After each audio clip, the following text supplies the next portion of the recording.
can't be looking at All right. JJ. And welcome to Question Christianity. Sorry, we got started just a little bit late tonight. That is entirely my fault. I was running a little bit behind. So welcome to the stream, though. It's sure to be an interesting discussion tonight for those of you who've seen the description of what we are talking about tonight.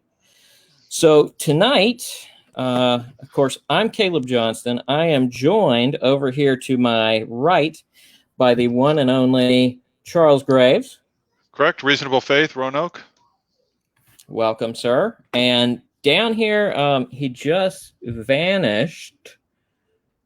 Maybe he'll return. There he is. The one and only Pete. You just go by your first name, right? Pete.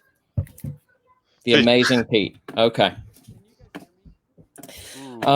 So Pete, you've been without us for a few weeks, so I hear you have a new little one. Congratulations. Barely. No. Yeah, it's negligible. Something popped. It sounded better. How about? Yeah. Sounds good. Yeah. Perfect. And no echo, so I think we're good. All right, gentlemen. So let's go ahead and dive in. Again, I mentioned this last time. I'm going to mention it again this time. This whole current series we're going through dealing with contemporary issues that may or may not be a challenge to the cross. We're trying to compare these things under a Christian worldview. What are they? How do they relate to Christianity? What's compatible? What's incompatible? And so that's what our whole discussion this last week and then the next few weeks sessions are going to be on kind of these topics. So again, I said this last time, but we would love to welcome anybody who's up for respectful dialogue on and into this conversation. So, if you want to be a part of this conversation, reach out, get in touch.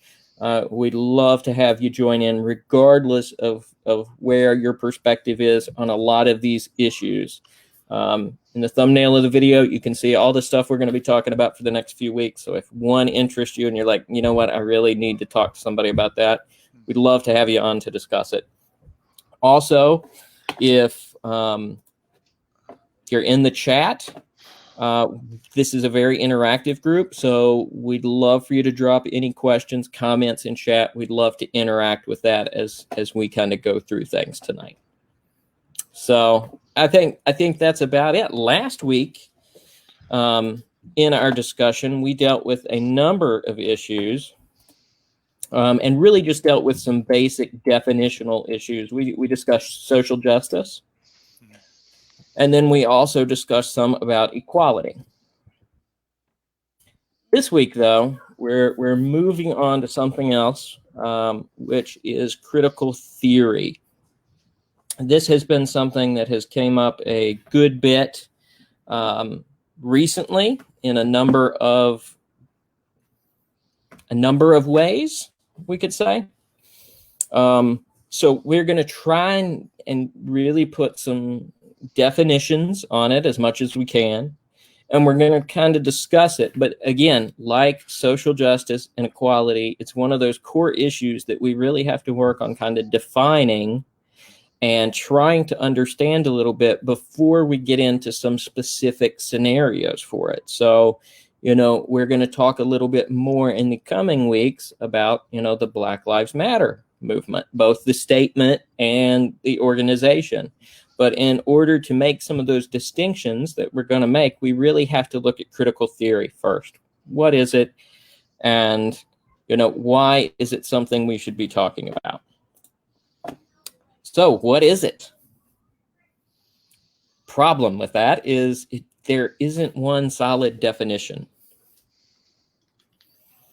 So we can give some general thoughts about it. We can give some general discussions as to what critical theory is, as to where it came from, that sort of thing. but there is no one kind of definition to just box it up. It's not one of those concepts that neatly packs into something, much like quantum physics, if you will. There's not really one good definition as to exactly what quantum physics is. We're getting closer, but it's one of those things that doesn't really have one definition.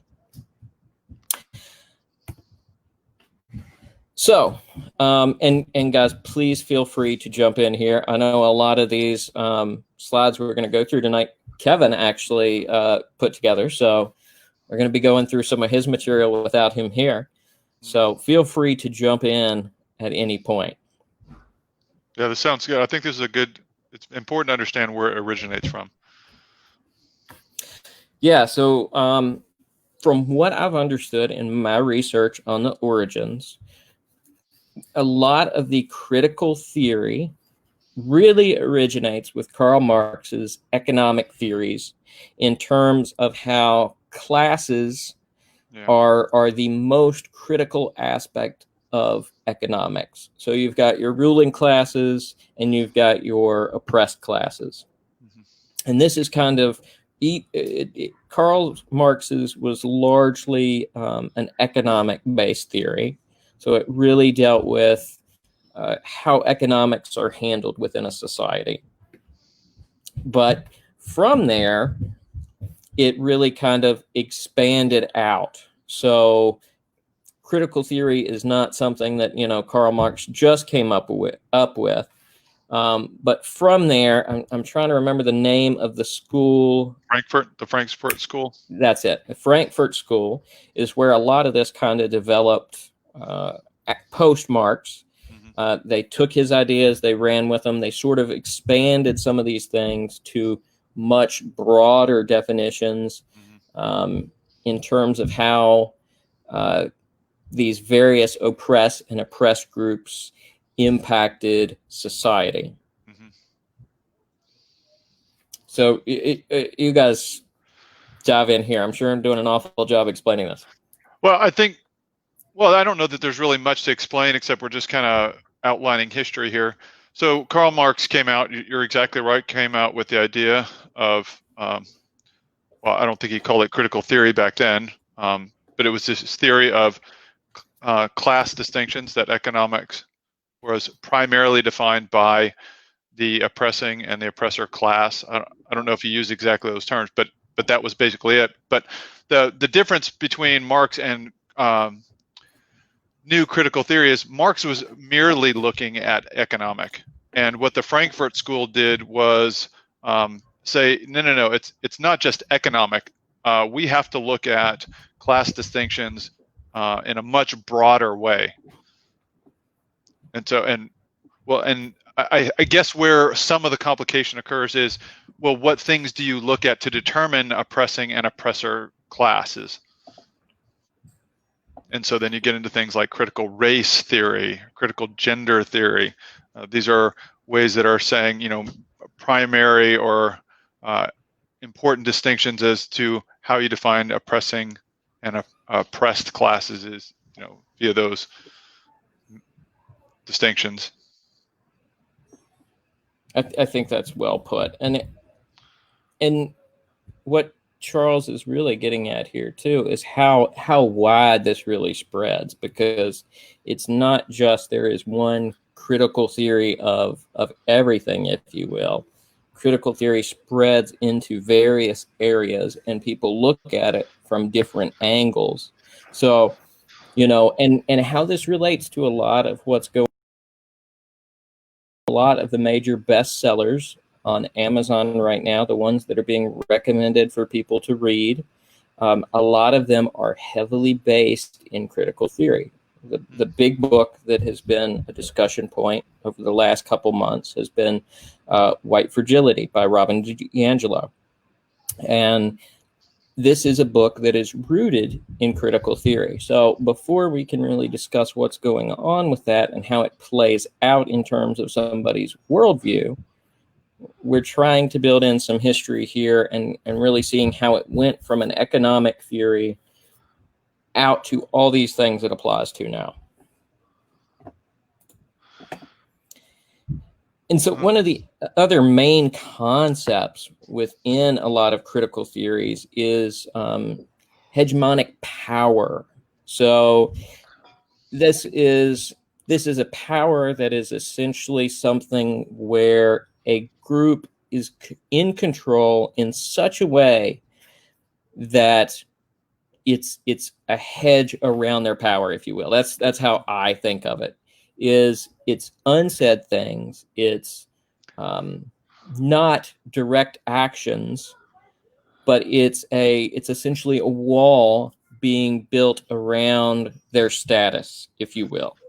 Yeah, it's like the water that the fish is in. The fish may not, especially under ideas like critical race theory or white fragility. The idea is that you may not even be aware of it, just because this is the water in which you swim, and so fish doesn't understand that it's swimming in water. That's just the environment it's in, and so all the fish may be just used to being in this water, don't understand that they're wet, yet it is something that they would say is harmful. So maybe it's like some type of, it's water that the fish shouldn't be in, or maybe it's a mammal that's in the water and it shouldn't be there, or something like that. But yeah, the other thing that I think is important to bring up maybe at this time is, so what we're doing is we're using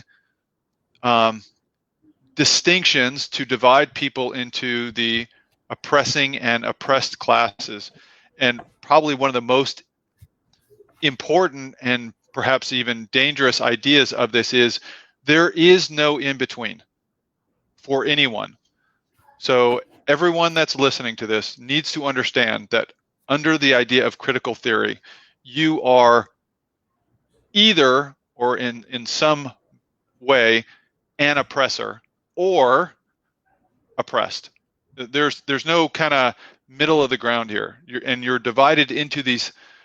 The other interesting thing, so you're either the oppressing or the oppressed, and you are divided into that category not by bent of your individual actions or nature.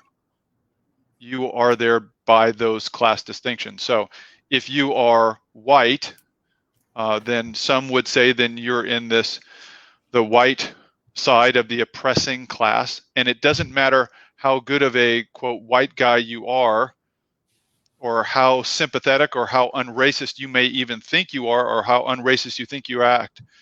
By the very nature that you are white, you are in the oppressing class, period. There is no individual category. You're real quiet there, Pete. How about now? Can you hear me? Barely. Still really quiet.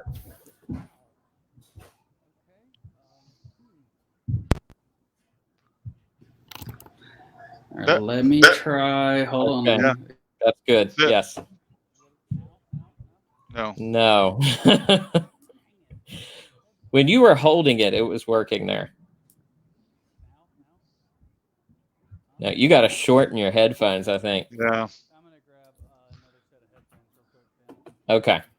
But you might want to mute yourself, otherwise I'll get an echo. I'm gonna go off with my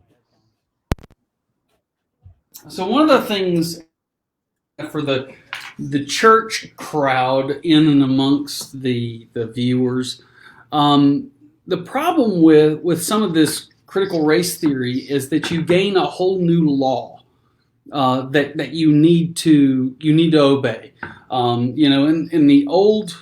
In Jesus' time, he was talking about the law being the Ten Commandments, the ceremonial law, that sort of stuff. And one of his primary concerns is that you aren't capable of keeping the law. That's why Christ had to come. And so nowadays, critical race theory, among other social justice ideologies, is that there's now a new law. There's a new set of 10 commandments. Heck, it might not even be limited to 10. It might be 20 or 50 or 1,000 commandments that you need to maintain. Then you add on top of that that this law also has its own set of writings, and the set of writings are actually growing day by day.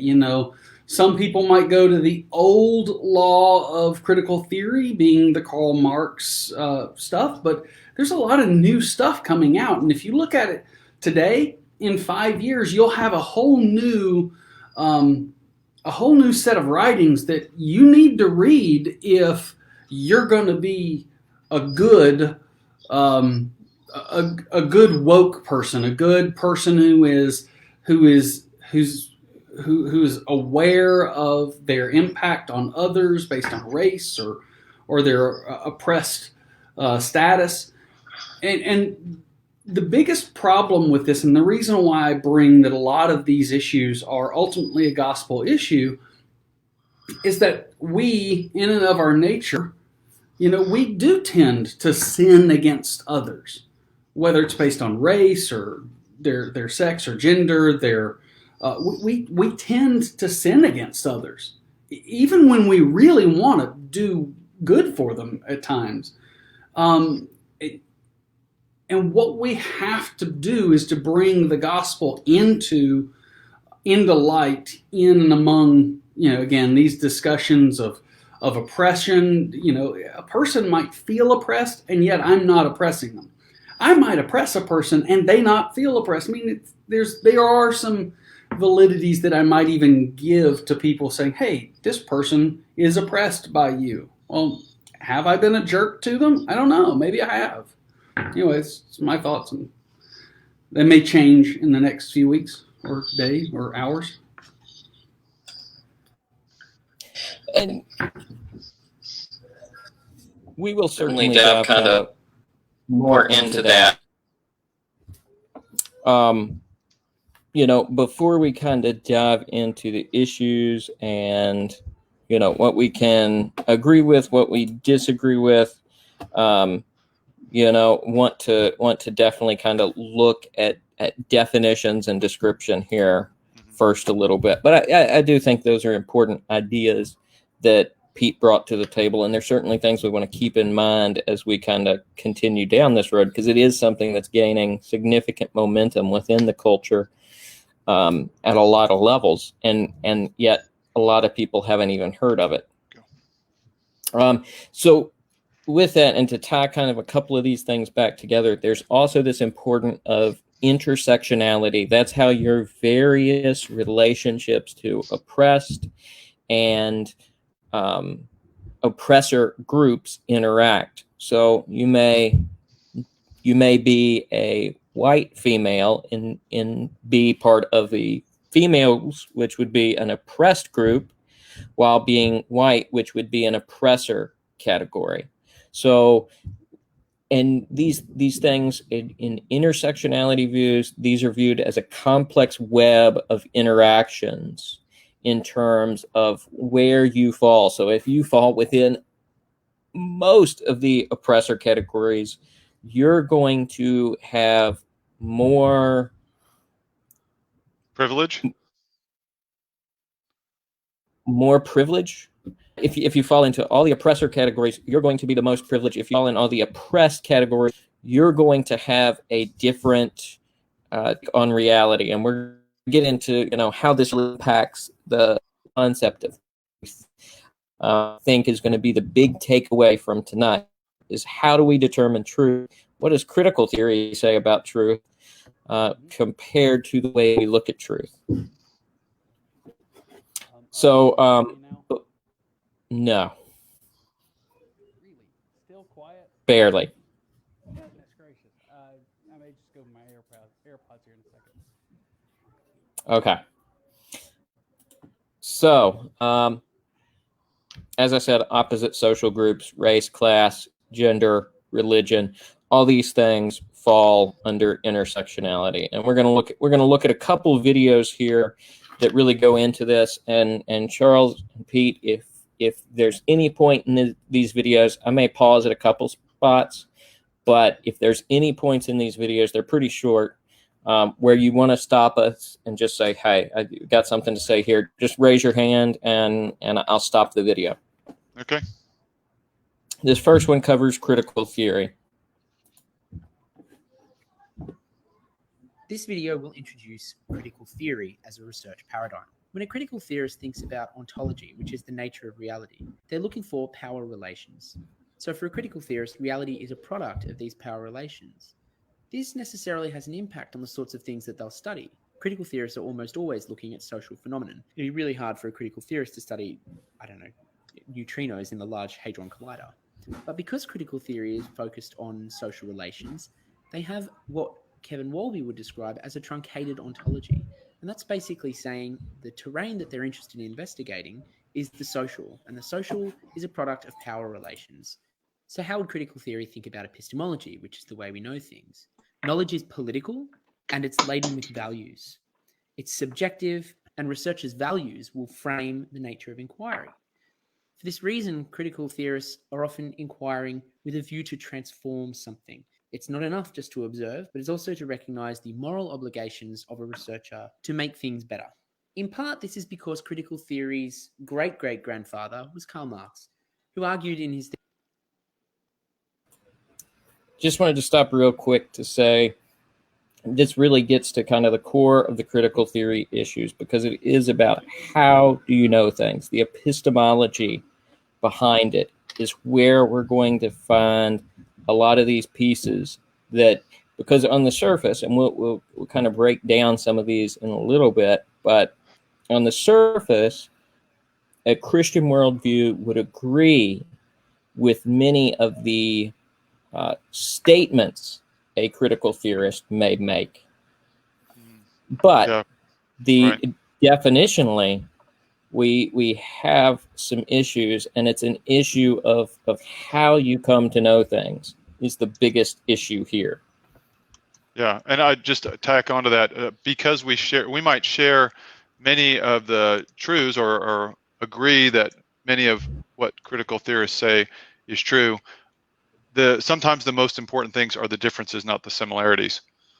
And so you can't get caught in the trap that says, well, they're a lot alike. You can get some real trouble there. Sometimes the differences are deadly. So, a small white tablet might be aspirin. A small white tablet might be cyanide. They might share a lot of, small, bitter, some type of chemical, but, the differences can be deadly. So the differences do matter. Thesis on Feuerbach, the philosophers have only interpreted the world in various ways. The point is actually to change it. This doesn't mean that all critical theorists are Marxists or communists or anything like that, but it is a recognition that critical theory has a strong element of social justice that underpins it, and a desire to change the world for the better. The archetype drawn from science fiction of a critical theorist might be Princess Leia, who at all times in Star Wars is fighting to overthrow the Empire or the First Order in the more recent films. The sense of values that underpin this kind of social research, it's one of critique. Critical theorists do not identify as neutral observers. It's one of social justice because they're seeking to make transformative change to improve things. In the Marvel Cinematic Universe, it's really easy to choose two movies to identify as critical theorist movies. Thor Ragnarok has post-colonial themes written right throughout it. When Cate Blanchett's character Hela is explaining that Asgard was an imperial force that was conquering the galaxy. Okay. Just to say that it might be surprising for some people to see that these ideas are, or maybe we're pushing these ideas into some of these movies or trying to extract out archetypes, but they're there and they're there on purpose. It is no accident that these ideas are in some of these movies. They're not accidental. Yeah, that's a good point. And this video, as far as I know, came from a fairly neutral source. So someone who's just trying to explain it. I haven't watched their other videos, so I can't say for certain whether they're in favor of critical theory or not. But it seemed like a fair explanation, and that's why I've kind of included it here today.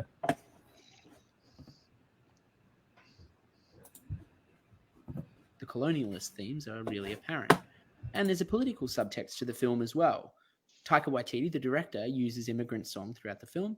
The Asgardians end up as immigrants by the end of the film, with their home destroyed and them exiled onto a sort of space boat. And Black Panther is famously a critical film, not only because of its name, with its connotations for civil rights movements in the 1960s, but also because it's the first MCU film to have a black lead actor. Black Panther inverts the colonial relationship. It positions Wakanda as the most advanced civilization on the earth, and it's at the heart of Africa. Critical theorists might look at a city like London and see it as a site of power. a global megacity from which imperialism spread and from which Western power continues to push out into the world.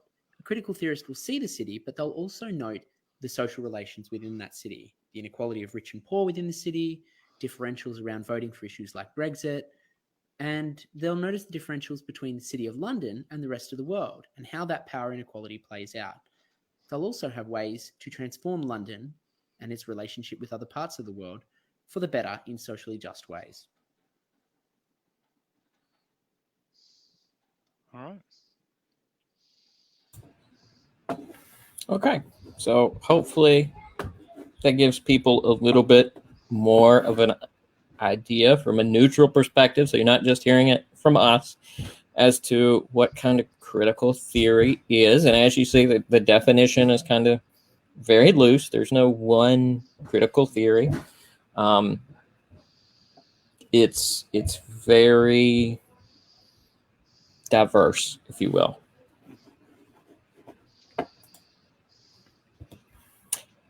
Now, intersectionality was another one of the big concepts we talked about in terms of how this plays into a lot of contemporary critical theory. And this is kind of another one of those most important concepts within critical theory to understand if you're really going to get a grasp of what critical theorists are talking about. So I've got one other short video for us to watch on intersectionality.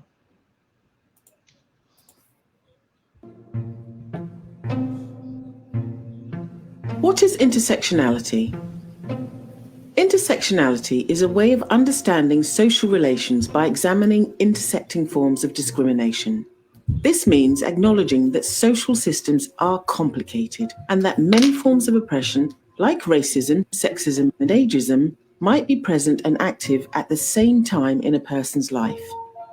Everyday approaches to building equality tend to focus on one type of discrimination, for instance, sexism, and then work to address only that specific concern.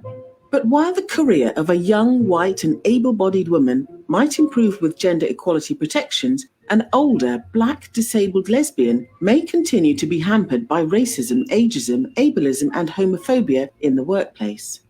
Intersectionality is about understanding and addressing all potential roadblocks to an individual or group's well-being. But it's not as simple as just adding up oppressions and addressing each one individually. Racism, sexism, and ableism exist on their own, but when combined, they compound and transform the experience of oppression. Intersectionality acknowledges that unique oppressions exist, but is also dedicated to understanding how they change in combination. The roots of intersectionality lie within the Black feminist movement, with legal scholar Kimberly Crenshaw originating the term. Crenshaw felt that anti-racist and feminist movements were both overlooking the unique challenges faced by Black women. She stated that legislation about race is framed to protect Black men, and legislation about sexism is understood to protect white women. So simply combining racism and sexism together does not therefore protect Black women. Intersectional theory is now applied across a range of social divisions and also to understandings of domination, such as those associated with whiteness, masculinity, and heterosexuality.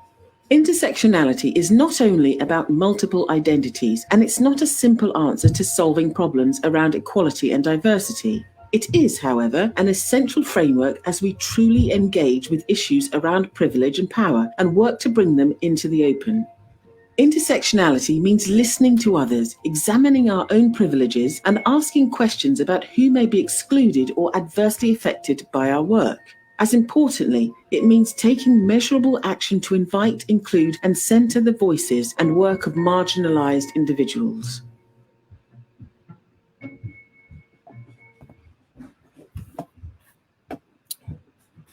I found this video really important for this discussion because I think as it gets to the end of the video, it really kind of touches on where truth comes from within critical theory and within intersectionality in general. Intersectionality is based in critical theory. It's one of these kind of key terms. Within it, what you found there at the end is that the more marginalized a person is, the more oppressor groups from which they draw a portion of their identity, the more valid their truth is. This is where we really get to this difference in the concept of truth. It's not there's an objective truth, it's that there is actually different understandings of truth, and the person who comes from more oppressed groups has a greater understanding of truth than an individual who comes from less oppressed groups.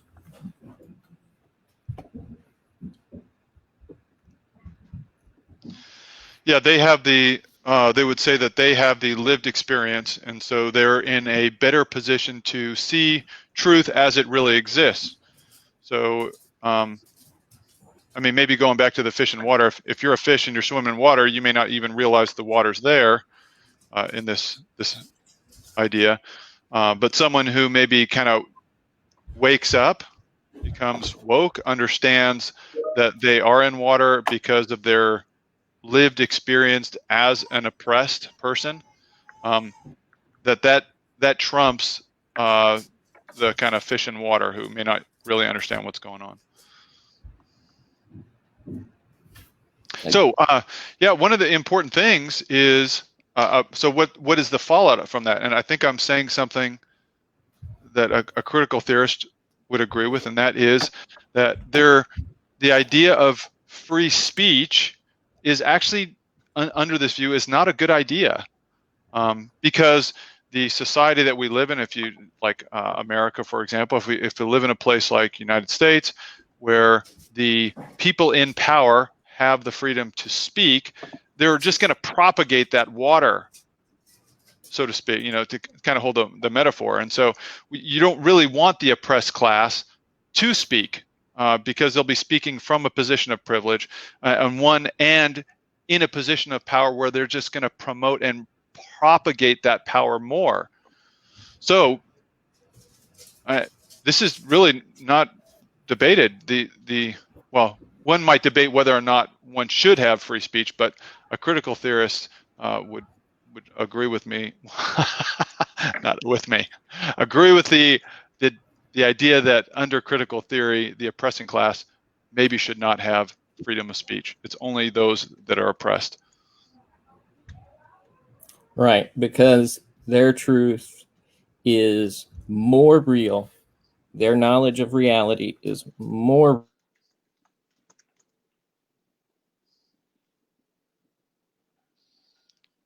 You are frozen, my friend. Yeah, he's frozen. He's like, You froze. Real than someone. Am I back? You're back. You're back. Okay, great. I don't know what happened there. That was scary. You were saying? Yeah, so person who falls in more groups of intersectionality, more oppressed groups, is going to have a more valid, a more true reality and understanding of reality than someone who is an oppressor in one of these groups. Correct. So, and what we have to understand is that some of these oppressor groups very directly relate to the Christian worldview, because one of them is considered Christianity.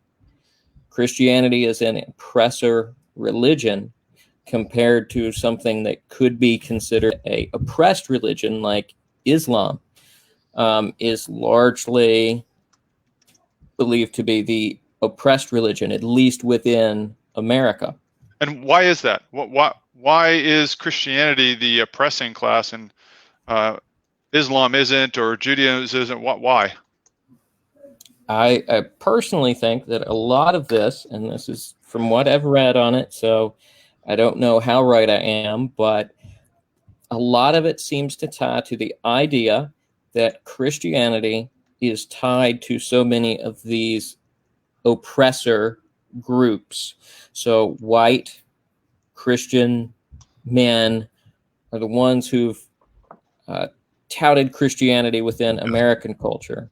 Right. So Christianity, by association, is also oppressive. Not to mention they would use things like the writings of Paul, where he's talking about women not teaching within the church.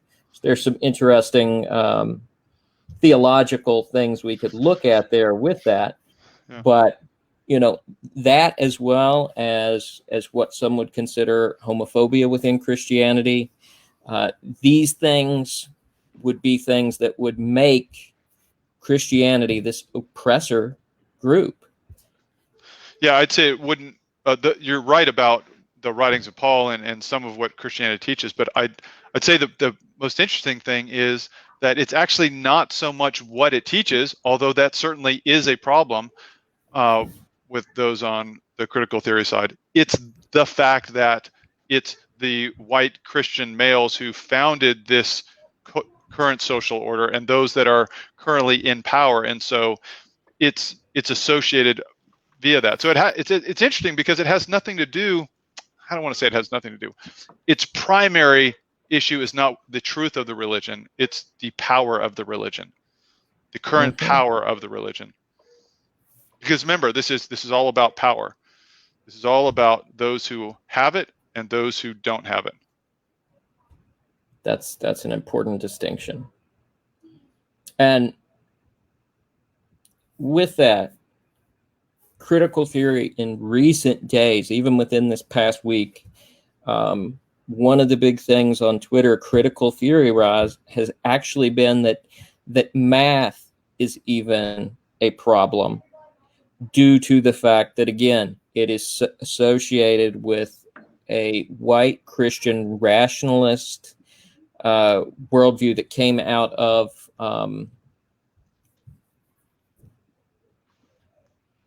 can't think of the time frame I'm thinking of now. Well, I don't know the time frame you're thinking of either, but I concur with what you're saying. So we talked about freedom of speech and how a critical theorist would disagree that everyone should have an equal right to speak.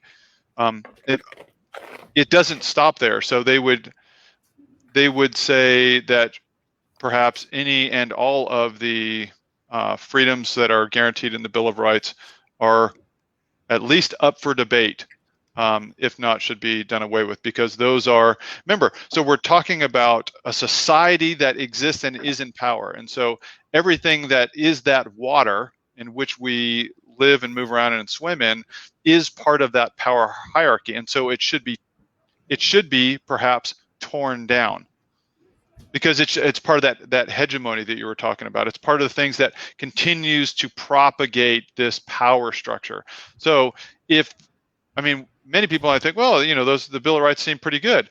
But if the Bill of Rights is something that established this current oppression and propagates this current oppression, then those Bill of Rights for those who have the power should be torn down. That's kind of startling. And as you were talking about math, and so it doesn't end with the Bill of Rights. It ends with anything that tends to propagate basically the Western society, which is math, logic, reason, science. All these things help to continue to propagate the current power structure, and so perhaps all of them should be torn down. It's crazy. It's like we're going to tear down logic and reason. Sorry, was that critical of critical theory?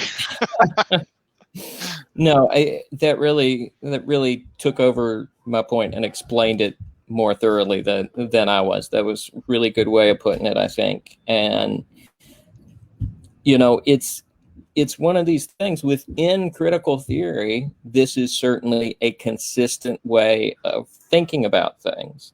Now, from an outsider perspective, if you've never heard this before, it certainly may sound crazy. But think about it for a moment from a critical theorist perspective.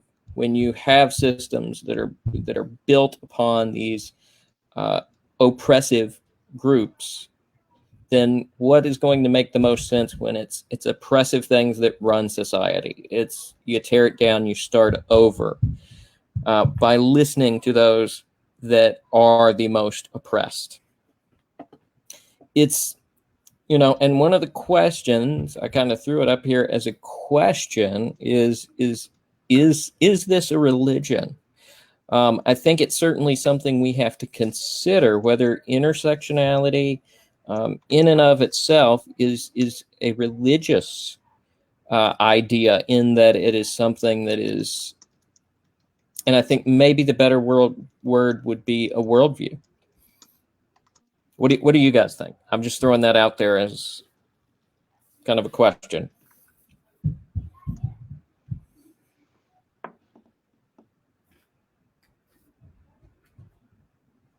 I think you're on mute, Charles. It looks like you're talking. Yeah, sorry. So I think probably those on the side of critical theory would not appreciate us calling it a faith. I'm not sure I'm ready to withdraw that idea, but I think we could all say it's certainly a worldview. And what I'm hearing you say is that this is worldview might be a really good way to just talk about it. It's a way that you have chosen to see the world, and you're following that kind of with an a priori belief. It's like, okay, this is the way the world is. Remember, we started to say that the world and societies can be broken up into power structures. That is the primary way to understand society, is power structures. Says who? Right? So that's kind of the buy-in. Now, if it's true, then if that's true, then maybe actually a lot of critical theory would make sense. And maybe, I'm not sure all of it, but there's a lot that kind of directly follows from that. But that starting point is really critical. Is that the primary way that we should logically believe that societies are primarily defined into power structures? I'm not convinced that they are. A critical theorist is convinced that they are. And so, well, why is that? Well, I guess I have one worldview and they have another, and we're both entering into the discussion with these a priori beliefs. Does that make sense? It does, and I think critical theorists should be as critical of their own views as they would be of an alternative view. You know, there's certainly, even at the base level, things to consider, such as, you know, a lot of the origins of these kind of critical theories come from white males. So, you know, yeah, man, that's interesting, isn't it? Yeah. So you have one power structure that's growing, that's based in a Frankfurt School, all white guys. Yeah, Karl Marx, white guy. Soviet Union, which used Marxism, so pretty large white population. Anyway, but okay, so I think what we'd say, well, at least a good place to say, is I don't know that it matters the color of the people that are promoting the view on either side. I think the view should be evaluated for itself. But see, it's interesting you brought it up, because, well, that's where critical theory starts to fall apart, because you're entering into this idea from the get-go that it's about power and patriarchy and power structures.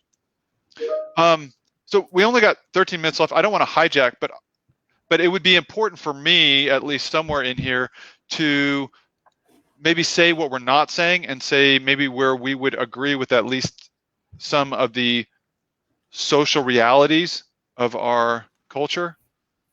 Yeah, so this is, and we can expand on this kind of last thing I really had to show for tonight, because again, this needs to be an open discussion. Yeah, I think great. we're going to get more out of that way. Perfect. But yeah, I think absolutely we could sit down with a critical theorist if they're willing to speak with us, and we can definitely agree with some real shared concerns we would have with this person, you know, and these are just a few of them. I think, you know, we can absolutely agree oppression's evil. Yeah, I would agree with that. I'd wholeheartedly agree.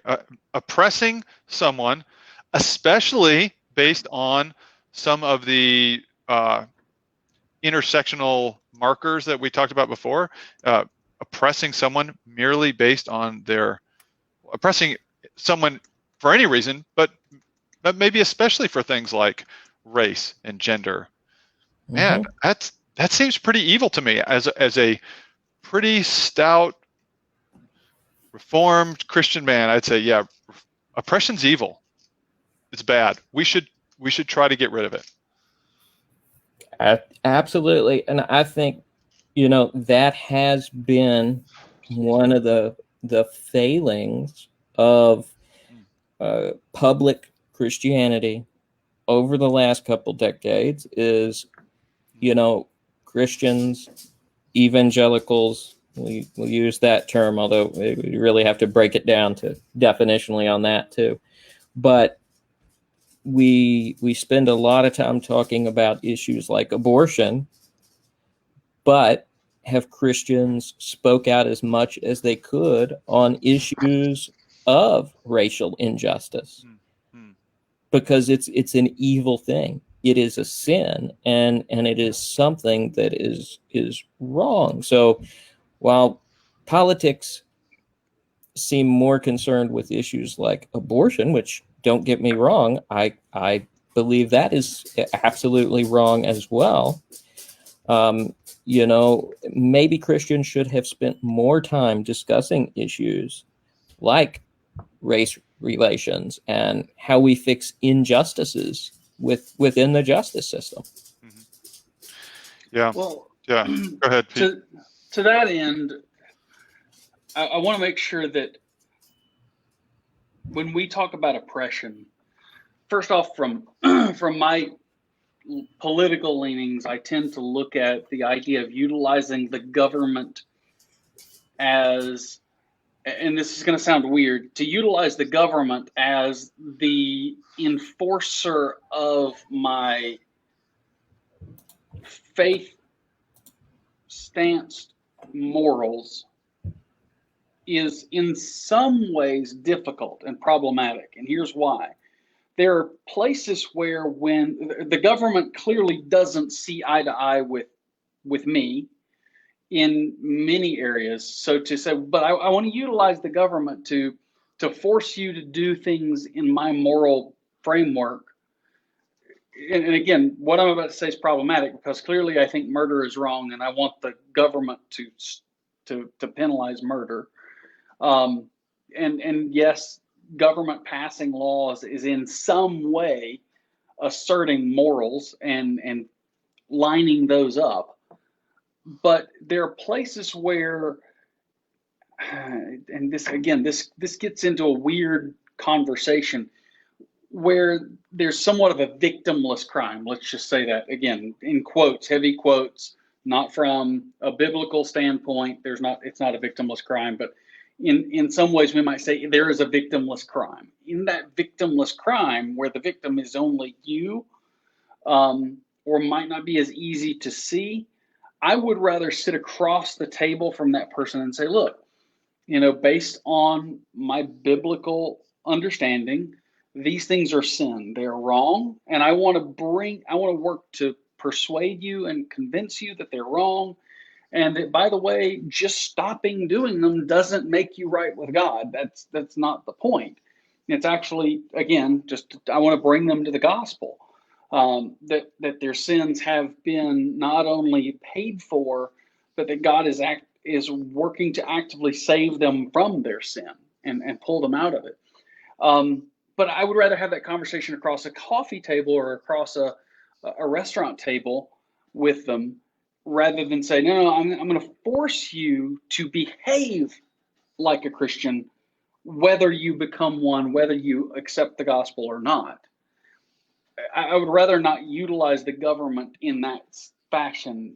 Is that understandable? I don't want to force a person who has a moral stance that is against me just with the government. I would rather win them with the gospel. I feel like there's some weird problematic things with that I haven't said out loud. Well, we certainly should not expect non-Christians to act like Christians. And I think sometimes we try to do that. Mm-hmm. I think there are some moral standards that Christians have that, well, I mean, who would disagree with "thou shalt not murder"? So I think they're gonna find some things where we'd say, although I don't expect you to act like a Christian, there are some morals that we think are objectively right and wrong that maybe it would be appropriate, again, like murder. Now, there's going to be some other areas where we'll probably disagree, and we can debate those. So, but yeah, I think I see where you're going. Yeah, and if I'm hearing you correctly here too, and how that relates to kind of the point I made, you're leaning. It sounds like you're leaning more towards less government involvement in some things, right? Is that Right. fair? Okay. Yeah. It's the idea that to draw you away from sin. My goal is, I'm going to put my computer over here on mute because it's blowing up on notifications. To draw you away from sin, first off, I can't do that. Again, this is more of a, this is the theology that I'm not. While I do want to offer the gospel in a winsome way, in a way that would win people over, at the end of the day, I want to offer the gospel to them and say, look, I'm not capable of not sinning. I am at my nature a person who's bent towards sin. Okay, so if I'm a person who is bent towards sin, and all people are, really seriously, stop thinking. If I'm a person who's bent towards sin, as all people are, then creating more government and more legal statutes to, well, in that case, stop sinning.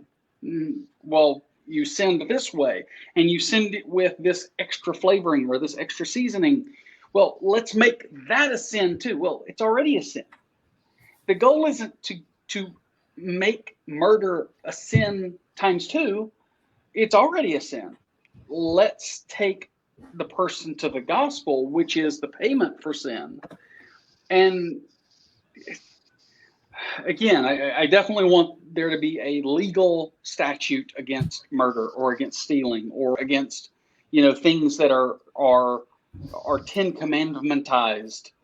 But at the same time, I don't want to just say, hey, I'm coming against you with more and more condemnation with illegal precedents. Rather, I want to show you that, yes, these things are sinful. They are wrong, and they do have a penalty with them, and you're hopeless. And the only hope is that the payment for that sin is in Christ, and Christ is working to draw you not only out of committing sin, not only out of the consequence of sin, but also out of the committing of the sin. The go and sin no more. And I think that relates really well and brings up an important point about some of these incompatibilities we have. I've shared them up here on the screen again, but I think that really distinguishes a lot of the difference in approach from a critical theorist versus the Christian view. I want to jump back up to shared concerns here in a minute, but that really gets to the core of some of our incompatibilities. Is Christians truly try to see individuals versus just looking at people as a member of a group. Like you said, the gospel is about an individual level. We're trying to reach and share with people that there is hope to be had, no matter how bad the things you have done are. There is hope, but it's on an individual level. It's not a group salvation. It's an individual salvation, and I think that's one of the differences in the way we look at things from a critical theorist. And the same thing is with the ultimate problem we have. The ultimate problem is that we're all sinful individuals. We're all sinful beings, and there's no way around that. And regardless of the amount of power someone has, they're still sinful. If you raise one group up into power over another group, you're going to end up with the same problems because you haven't fixed it at an individual level. Yeah, and that's actually a really important thing, because part of our shared concerns and shared agreements are that regardless of race, gender, orientation, anything, I think everyone would agree, our side, their side, so to speak, that they are all human beings equally valuable, right? Okay, so Absolutely. if that's true, then kind of what you're saying follows, which is, okay, we're all human beings, and yes, there might be some stuff going on in society, but if we're all human beings, then if you replace all the white people with, purple people, the purple people are still human beings, and so they're still going to have some shortcomings and some problems. The problem doesn't go away; it gets maybe replaced with different problems, or maybe even the same problems, because we are all human beings, equally valuable, with the same flaws, because we're all equal. That's what we're saying. It's, in a way, it's not good news that we're all sinners, but well, maybe it's good news for people to understand that we're not saying that we're better. We're saying we're all equally have some problems. And yes, there are some problems in society. So I just got a list here. I want people to know, do I think that the US has a problemed history? Absolutely. Absolutely. Has there been racism in the past? Yes, absolutely. Does that racism still affect the way things happen today? Yes, absolutely. There's still fallout coming from that. Is there sexism? Absolutely, there is some sexism in the United States. How much? Hard to put a finger on, but I'm not going to deny it. Do I, as a white male, have privilege? Yeah, I'd agree that by those virtues, there are some privileges I have. But so I just want to agree with that. I'm not denying that some of these criticisms of critical theory aren't valid. I think many of them are. It's just like, I think the big question is, and where we disagree is like, okay, now what? Okay, we agree on a lot of things, but so what's your solution to that, and what's our solution, and which one seems to be the truly best solution for everyone? And because what I really want is no privilege. I want total equality. I'm not sure equity is the same thing. I want total equality. Right? I probably, it would be an interesting conversation. I probably want the same outcome. That would be an interesting conversation to have, but I probably want the same outcome as many, at least say many on the critical theory side. I'm not sure you would, because there does tend to be, and the problem is that there tends to be a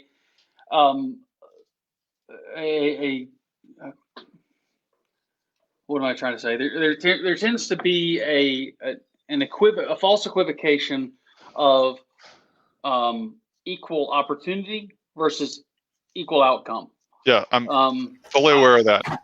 Yeah, and so in reality, I want, in as much as opportunities can be equalized, I want them hopefully to be equalized. Yes. Or at least made so that I'm not stopping a person based on, again, their Rubik's cube of things that could have possibly made them less capable or less give them less opportunities. Right.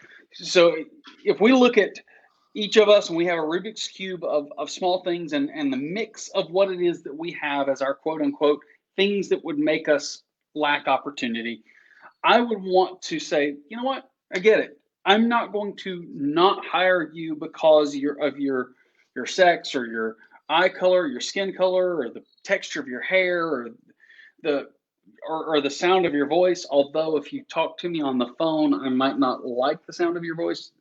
That's one of my weird quirks. Is actually there are people whose voices are just grating on my ears. But it's the idea that you shouldn't be penalized for that. That's not a penalizing thing. I'm not even worried about hiring you so much because of the things where I might socially disagree with you. That's not the place where I really want to just. I don't want to put my elbow on your neck and really press down. I'm looking more at how do I create a relationship with you that I can again engage you with the gospel, but when it comes to equality of outcomes, I don't know that we can ever guarantee an equality of outcomes where. Well, you can guarantee equality of outcome, but I think you necessarily do so by sacrificing equality of opportunity. I don't think you can have both. Well, and you still can't even guarantee equality of outcomes because not really. Well, the problem is there's always somebody who's. The more you try to guarantee equality of outcome, the deadlier things get, the worse things get. Right.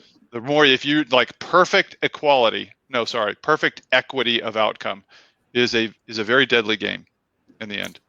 And before, I don't want to run us too much over here, but if you've watched this and you're on the other side of the aisle with things, and you see this and think, well, this is obviously just three white men trying to maintain the status quo in the situation. I want you to hear what we've said in the last few minutes. We have a lot we can agree on, and I am absolutely all for sitting down and having conversations about this sort of thing. And I want to hear opinions from people who are oppressed. I want to hear so that we can work together to make a better society and find ways to fix things and move it forward. But as a Christian, we also have some very different views from a secular view as to how we go about fixing that. And I very much believe a lot of that starts on the individual level. And these are things that we should sit down and talk about. I believe that's a key to really starting this conversation. Yeah. There's beauty in individualism, and I think, like I think we said before, we want, as Christians, we do want true social justice, for what that term really means in itself. We want justice. We want to get rid of oppression. We want to get rid of all racism. We want to get rid of all sexism. We want to do that. That we would love for that to happen. But we don't want to do so at the cost of individuality. Like, people are just precious and amazing. Like, individual people are so unique and so amazing that it is such a disservice, and I think even an insult, to say that the primary way that you should identify and see yourself is in something like a race or a gender. I mean, I'm sure this is absolutely true in many ways, that I'm going to have more in common with some black women out there than I will with some white men. I mean, just because people are so individual, there's going to be a lot of white men that I just really don't seem to get along with. I'm not going to hate them. I'm just like, I don't jive with them. And there might be someone of an entirely different class, race, gender, orientation that I really tend to jive with. My individual to individual is a much more combining and orientating thing than these superficial things like race and gender. It's insulting. I think it's truly insulting to humanity. That's a great point, and I hate to cut anybody off, but given that we've rolled up on time here, I think that's a great point to end on, because it really sums a lot of this up. One last thing is that I would want to make sure that there's always the statement that disagreement is not equal to hatred. And disagreeing with a person, or even being on the opposite side of the aisle, should not be equated to hatred in a conversation. And I think that individual one-on-one conversation really will unearth that. Yeah, and the next few, we'll be back in 2 weeks to continue this conversation with kind of where we left off, and we're going to get into some of the changing definitions of racism, that are put out there, as well as some of these other factors. So, be sure to tune in, get in touch with us if you want to be part of this conversation and join in. If we misrepresented something, we'd love to hear how it was. So, we want to know if we've misrepresented. We definitely want to know that. Yep. Yeah, so I would agree. Thanks for tuning in, especially if you've watched this whole video. We'd love it if you'd subscribe to our YouTube under Question Christianity. And so be sure to check out the videos we've done there on very. And he froze again. This is the part where Caleb's closing us out. So for those of you who are watching right now and he's frozen, he's actually in the process of telling you why His we're topics. saying bye and we'll come back. All right. Can you hear me there now? he is. Yeah. All right. Well, I was just saying every 2 weeks here on Facebook, come back, check this out. It freezing up always means it's time to go. So hope everyone has a wonderful night. Hopefully you've been able to take something from this. Hopefully it's been a conversation of value. Come be a part of it with us.